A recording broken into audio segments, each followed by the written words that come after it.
Bonjour à tous les amis, bonjour. En fait les amis, j'aimerais qu'on parle d'un problème, aujourd'hui. Je ne sais pas si vous avez suivi les médias la semaine passée, il y a un problème qui s'est passé, il y a un problème qui s'est déroulé au Cameroun quoi. Et j'aimerais qu'on parle de ce problème parce que vraiment ce problème m'a choqué, ça m'a fait mal et j'aimerais partager ce problème avec vous pour tous ceux qui ne sont pas au courant de ce problème. Et même pour tous ceux qui sont au courant de ce problème, j'aimerais quand même qu'on parle de ce problème parce que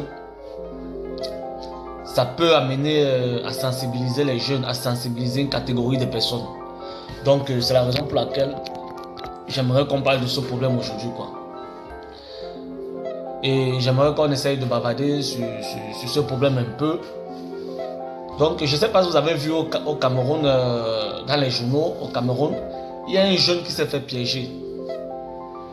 Il y a un jeune qui s'est fait piéger par un monsieur marié. Ce jeune s'est fait piéger par ce monsieur marié. Et apparemment, ce monsieur marié était trompé. Ce monsieur marié se faisait tromper par sa femme. Il se faisait tromper par sa femme.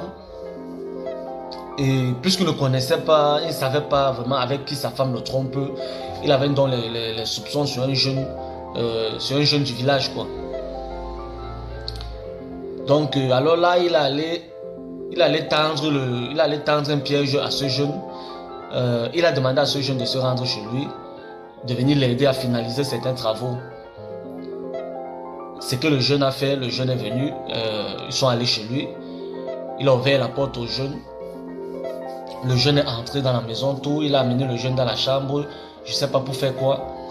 Et après, le jeune est sorti pour aller au salon, le monsieur l'a suivi. Le monsieur l'a suivi au salon et a fermé la porte du salon. A bloqué le jeune dans la maison. A sorti une machette. A appelé sa femme. Et a dit à sa femme, voilà, tu m'avais dit tu me trompes, tu m'avais dit tu me trompes. Tu m'avais dit que tu as l'habitude de me tromper avec ce monsieur. Donc voilà, j'ai ramené ce monsieur. Et j'aimerais aujourd'hui, comme je l'ai attrapé, j'aimerais que tu couches avec ce monsieur devant moi. Bon, le jeune, lui, ne savait pas de... Le jeune en question ne savait pas de quoi il s'agit, quoi. Là, tout de suite, il est devenu paniqué, il ne savait plus quoi faire.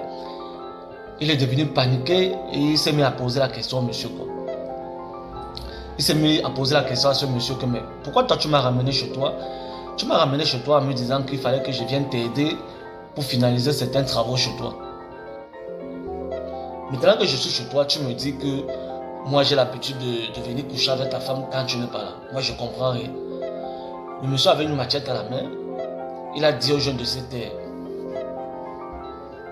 Le jeune a dit bon, il ne peut pas se taire quoi. Que qu'est-ce qui se passe? Qu'il aimerait bien comprendre ce qui se passe. Le monsieur a appelé sa femme, il a demandé à sa femme de se coucher à même le sol. Il a demandé à sa femme de retirer ses vêtements. Il a demandé à sa femme de retirer ses vêtements. Sa femme a donc retiré ses vêtements. Il a pris la machette parce que le jeune, lui, ne voulait pas obéir. Le jeune, lui, ne voulait pas obéir à ce que le monsieur lui disait. Il a dit, mais toi, tu m'as mené chez toi. Tu m'as dit, viens, j'ai un petit travail que je veux que tu viennes m'aider à faire à la maison. Mais du coup, toi, tu m'amènes ici et tu me demandes de coucher avec ta femme et tu me dis que moi, j'ai l'habitude de te tromper avec ta femme quand tu n'es pas là. Moi, je ne sais pas de quoi tu veux parler. Moi, je ne comprends rien. Je ne sais pas si le monsieur était vraiment normal ou bien s'il avait toute sa tête. La machette donc qu'il avait entre les mains, il a soulevé la machette, frappé sur la tête du jeune. Il a presque... il a arraché la tête avec la machette quoi. Du coup, le jeune a eu peur. Le jeune s'est dit non, ça va trop loin. Voilà, après le jeune, bon, il est obligé de... Le jeune est obligé de faire ce que le monsieur lui demandait quoi. Comme ça que le jeune s'est déshabillé, il a dit au jeune, il menaçait le jeune quoi.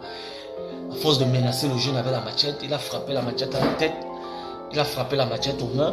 Le jeune a eu peur pour sa vie quoi. C'est comme ça donc que le jeune s'est mis à exécuter, à faire ce que le monsieur lui demandait. Il s'est déshabillé et là a commencé à avoir des rapports sexuels avec la dame du monsieur devant le monsieur quoi. Donc Le monsieur était là menaçant avec la machette à main, tout. Le jeune était obligé de faire tout ce que le monsieur lui demandait de faire. Mais à un moment donné, quand le monsieur était un peu distrait, puisqu'il avait la machette à main, quand il était un peu distrait, le jeune a profité pour s'échapper. Le jeune a profité pour s'échapper, il a fui. Quoi. Donc c'était un peu pour dire que, voilà, bon, on va d'abord finir avec cette histoire. Donc comme ça, après, le jeune, quand il s'est enfui, il est donc allé à la police porter plainte. Il allait signaler ce problème à la police. Il a très bien agi, quoi. Avec les blessures qu'il avait sur lui. Il est donc allé signaler le problème à la police. Arrivé à la police, on lui a demandé de porter plainte. Ce qu'il a fait, il a porté plainte, tout. Donc la police, d'après ce qui se dit, la police est rendue chez le monsieur et à l'heure où je vous parle, le monsieur a été arrêté et les enquêtes pour ce problème se poursuivent quoi. Donc voilà, je voulais juste vous dire que quand vous entendez ce genre d'histoire, quand vous entendez ce genre de choses, voilà un monsieur qui s'est fait tromper par sa femme et il ne sait pas avec qui sa femme le trompe. Alors là, comme ça, il décide d'aller attraper quelqu'un, d'aller prendre un jeune comme ça qui n'a rien à y voir avec le problème, ramener chez lui, sortir une machette, se mettre à menacer le jeune avec la machette, couper le jeune et demander au jeune de coucher avec sa femme devant lui quoi. Il répétait sans cesse à sa femme, c'est avec lui que tu me trompes, aujourd'hui tu vas me tromper devant lui, tu vas voir ce qui va se passer, et je vais finir avec vous. Donc, quand vous voyez ce genre d'histoire là, c'est juste pour dire que il faut faire très attention quoi. Il faut qu'on fasse très attention parce que il faut être très prudent en fait, c'est ce que je voulais dire. Il faut être très prudent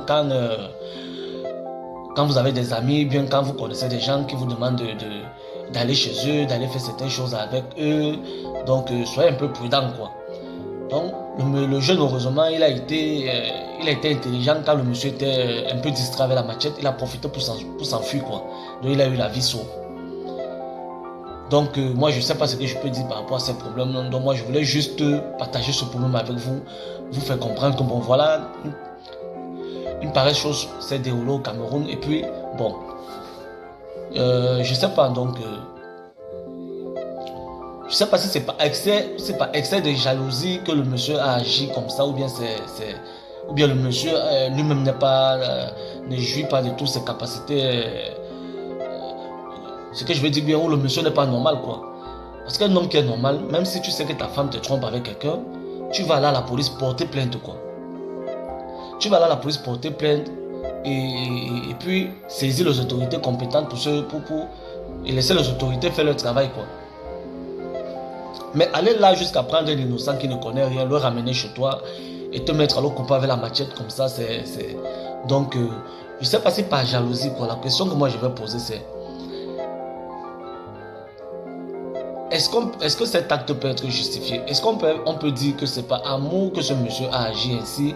Ou bien est-ce qu'on peut dire que vraiment c'est de la folie quoi? Est-ce que l'amour demande toujours qu'on puisse se comporter de la sorte? Ou bien est-ce que vous croyez que le monsieur tout simplement est un fou quoi? Ça c'est la folie. Donc les amis, je tenais juste à partager cette information avec vous. Faites très attention. Arrêtez de chercher les femmes des gens. Méfiez-vous. Même si une femme mariée vous demande d'aller chez elle, peut-être l'aider à faire quelque chose, elle vous demande d'entrer dans sa chambre, faites très attention parce que les hommes sont de plus en plus jaloux. Vous allez voir un homme qui a épousé sa femme, il a pris sa femme, il l'a mis à la maison, il est prêt à tuer pour sa femme quoi. Donc faites très attention les amis, c'était juste pour vous dire que arrêtez de chercher les femmes mariées. Pour ceux qui ont l'habitude de chercher les femmes mariées, c'est vrai que le jeune en question était innocent. Mais là, je vais m'adresser aux gens qui ont l'habitude de chercher des femmes mariées. Faites très attention, faites gaffe. Donc, parce qu'on a vu à quoi ça peut conduire d'aller chercher une femme mariée, quoi. Donc, faites très attention, faites gaffe. Je voulais juste vous partager cette information. Et bonne journée à vous, les amis. Je vous reviens.